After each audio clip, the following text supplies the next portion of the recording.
की वीडियो मैं बनाने लगा हूँ कि how to come to Canada. तो कनाडा आने के लिए सबसे पहले जो है ना एक तरीका है कि एक्सप्रेस एंट्री के थ्रू अप्लाई करना पड़ता है। पहले ये था कि आप का कोई स्पॉन्सर होना चाहिए था, वो स्पॉन्सर आपको स्पॉन्सर करता था।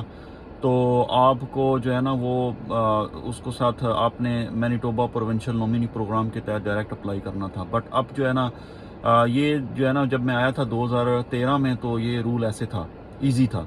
तो आइल्स की भी ज़रूरत नहीं थी। तो आइल्स जो इन्होंने शुरू किया है वो 2014 से शुरू किया है। तो आज मैं आपको बताता हूँ कि आप कनाडा कैसे आ सकते हैं। तो कनाडा आने के लिए सबसे पहले दोस्तों ये है कि आपने अपनी जो है ना सबसे पहले देखने हैं अपने डॉक्यूमेंट्स देखने हैं। जैसे आपकी एजुकेशन अगर है तो उसमें कोई गैप नहीं होना चाहिए। अगर आपकी कोई एजुकेशन ख़त्म होने के साथ ही अगर आपका कोई अपना जॉब एक्सपीरियंस जॉब है तो उसके उसमें एजुकेशन में और जॉब लेने में कोई आपका वो नहीं होना चाहिए, गैप नहीं होना चाहिए। तो क्योंकि गैप मैं बार बार इसलिए कहता हूं कि अगर आपकी एजुकेशन में और आपकी जॉब लेने में अगर कोई गैप होगा तो वो उसका मसला ये है कि वो फिर वो अच्छा इम्पैक्ट नहीं पड़ता। जो भी इमिग्रेशन ऑफिसर जो आपकी डॉक्यूमेंट असेस करता है तो उसमें आपका जो है ना वो पॉइंट्स थोड़े से कम होते हैं असेस में, जो उनके रिजल्ट पॉइंट होते हैं अप्रूवल के। तो इसका ये है कि अपना आपका एजुकेशन एजुकेशन में कोई गैप नहीं होना चाहिए। जैसे आपने जो भी BFA BA FSC BSc जो भी मास्टर डिग्री जो भी किया है उसमें गैप नहीं होना चाहिए। और उसके साथ आपकी जॉब जो है उसमें भी गैप इतना ज़्यादा नहीं होना चाहिए। कुछ मंथ के लिए तो ठीक है, बट ज़्यादा अगर गैप हो तो आप ट्राई करें कि कुछ उसमें डिप्लोमा या कोई भी एजुकेशन या कोई प्राइवेट उसमें आप एक्सपीरियंस डाल सकते हैं गैप को कवर करने के लिए। तो सबसे पहले ये एक चीज़ आपने देखनी है। उसके बाद अगर आपकी फैमिली है तो फैमिली में से आपके हस्बैंड या वाइफ को आइल्ट्स करना पड़ेगा। आ, अगर हस्बैंड आइल्ट्स करता है तो वाइफ को ज़रूरत नहीं है, तो वो एज ए डिपेंडेंट उसमें काउंट होंगे। तो उसमें डिपेंडेंट जो होते हैं वो आपके 18 ईयर्स, जो लेस देन 18 ईयर्स ओल्ड बच्चे होते हैं वो डिपेंडेंट होते हैं आपके। तो अगर वाइफ करती हैं आइल्ट्स तो हस्बैंड को ज़रूरत नहीं है, तो इसलिए दोनों में से किसी को आइल्ट्स करना पड़ेगा। तो आइल्ट्स करने के बाद और गैप ना हो और एजुकेशन और जॉब का एक्सपीरियंस ये है कि जितना ज़्यादा होगा उतना आपके पॉइंट्स अच्छे अच्छे बनेंगे।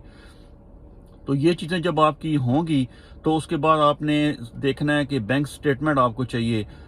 जैसे आपके जैसे बच्चों पे डिपेंड करता है। आपके 2 बच्चे हैं और मियाँ बीवी हैं, 4 बंदे हैं। तो आप मान के चलें कि 15 से 20 लाख के दरमियान आपकी पाकिस्तानी और इंडियन जो भी आपकी करेंसी है उसमें होने चाहिए। तो इस वजह से बैंक स्टेटमेंट और आप एक बंदे को किसी को आइल्ट्स करना पड़ेगा और कोई गैप नहीं होना चाहिए। और अपना उसकी जॉब के एक्सपीरियंस सारा कुछ काउंट करके और फिर आप खुद अपना किसी को लॉयर को किसी इमिग्रेशन कंसल्टेंट को आपको हायर करने की ज़रूरत नहीं है। मैं आपको बताऊंगा कि आप कैसे खुद अप्लाई कर सकते हैं। तो आपने जस्ट जाना है गूगल करके एक्सप्रेस एंट्री ड्रॉ, उसमें जाके आपने अपनी एक प्रोफाइल तैयार करनी है। प्रोफाइल तैयार करने के बाद आपने जो है ना उसमें अपनी सारी इंफॉर्मेशन डालनी है। तो इसके बाद अगर आपका कोई कनाडा में है बंदा तो उसके डॉक्यूमेंट्स लग जाएं तो वो प्लस पॉइंट है, क्योंकि उसको कुछ पॉइंट मिलते हैं। आई डोंट नो फ्रेंड्स के मिलते हैं, बट रिलेटिव ब्लड रिलेशन के कुछ पॉइंट्स होते हैं। तो बट आपकी अगर हाई एजुकेशन है, एक्सपीरियंस जॉब का ज़्यादा है और आपकी जो है ना वो जॉब जो है वो एक क्रिएटिव जॉब है, आई मीन डिमांडेड जॉब है कनाडा में, तो उसमें आपके नंबर ज़्यादा बढ़ते हैं। तो आपने पहले अपने आप को असेस करना है कि आपके नंबर कितने हाई हैं। तो फिर आपने देखना है कि यार पिछली दफ़ा आपके जो जो एक्सप्रेस एंट्री का ड्रा हुआ है उसमें कितने नंबर उन्होंने ड्रा में निकाले हैं, कितने नंबर वाला ड्रा में उसका नॉमिनेशन में अप्रूवल हुई है।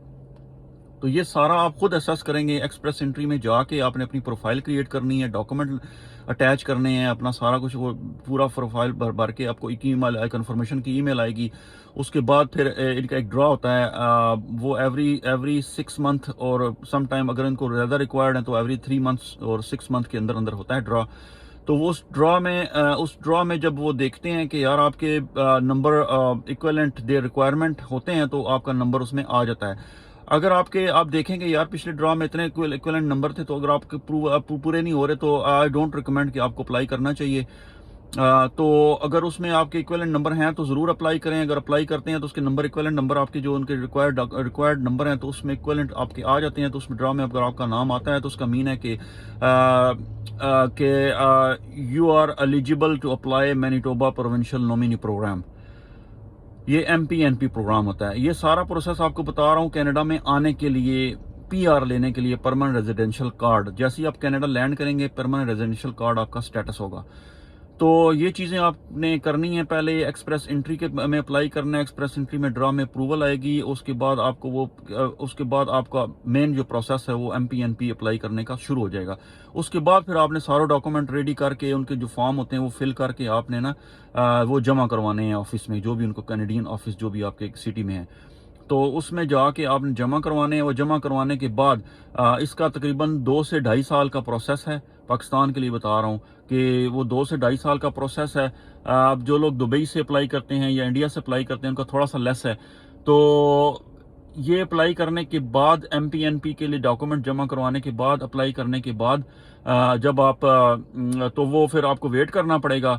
तो उसमें फिर बीच में प्रोसेस के दरमियान में जो भी आपको रिक्वायर्ड डॉक्यूमेंट्स होंगे वो आपको ईमेल करेंगे या आपको फ़ोन करेंगे, आपसे रिक्वायर्ड डॉक्यूमेंट्स मांगेंगे। तो आइल्स का जो है वो वैलिड 2 साल का होता है। अगर अगर आपका एक सबसे बैड लगी होती है कि अगर आपका प्रोसेस थोड़ा लॉन्ग टर्म में चला गया है, तो वैसे तो अभी वो कहते हैं प्रोसेस उन्होंने फास्ट किया, बट कोविड की वजह से जो है ना वो प्रोसेस फिर उसमें डिले में चले गए हैं। तो आपका अगर आइल्स का 2 साल एक्सपायर हो जाता है तो फिर आप, और प्रोसेस के अंदर ही आपकी एप्लीकेशन है, तो आपको दोबारा वो ईमेल डालेंगे या फ़ोन करेंगे या जो भी है, तो आपको कहेंगे कि आपने आइल्स दोबारा अपना रिफ्रेश करें। तो be ready for this one two, कि आपको आइल्स में भी दोबारा भी करना पड़े। तो आइल्स के जितने अच्छे बैंड होंगे उतने आपके मार्क्स अच्छे आएंगे। तो मेरा ख्याल है 5.5 ईच में, मेरा ख्याल है 5 और 5.5 ऑल टुगेदर जो है ना वो जनरल के लिए इज़ एनफ। तो ये चीज़ें अप्लाई करने के बाद आपको जो है ना वो प्रोसेस 2 से ढाई साल का लगता है। तो उसमें फिर आपको जब जब आपके प्रोसेस के एंड में जो है ना, आप सबसे पहले एंड में जो आपके मेडिकल के लिए एक लेटर आएगा कि आप अपना मेडिकल करवाएं। तो इसमें यह है कि 80% आप समझ लें कि आपकी अप्रूवल हो चुकी है। तो मेडिकल करवाने के बाद जो है आपने वो जाएंगे, आपको ऑफिस सजेस्ट करेंगे, उनकी डेजिग्नेटेड जो है ना ब्रांचेस हैं मेडिकल करवाने के लिए, उधर आप जाएंगे, मेडिकल करवाएंगे। मेडिकल जमा करवाने के बाद फिर आपसे नेक्स्ट प्रोसेस है, आपसे पासपोर्ट मांगेंगे। तो समझे 99% आपका काम हो गया। जब पासपोर्ट मांगेंगे तो उसमें आपके वीज़े स्टैम्प करेंगे, इमिग्रेशन वीज़ा, इमिग्रेंट, तो उसका मतलब है कि आप इमिग्रेंट। तो उसमें फिर 90 डेज़ के अंदर अंदर आपने ट्रैवल करना है कनाडा के लिए। तो वो 90 डेज़ के अंदर ये जो सारा प्रोसेस मैंने बताया, Manitoba province city of Winnipeg का मैंने बताया है। तो ये एक्सप्रेस एंट्री के थ्रू।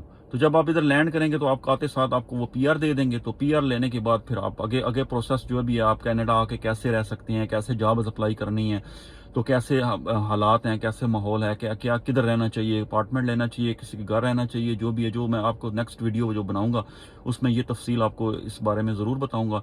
तो अभी इस बारे में जो भी दोस्तों का, बहनों का जो भी क्वेश्चन है तो आप मुझसे पूछ सकते हैं इस प्रोसेस के बारे में। तो मैं अगेन यही कहता हूं कि आपको कोई लॉयर, कोई इमिग्रेशन कंसल्टेंट हायर करने की ज़रूरत नहीं है।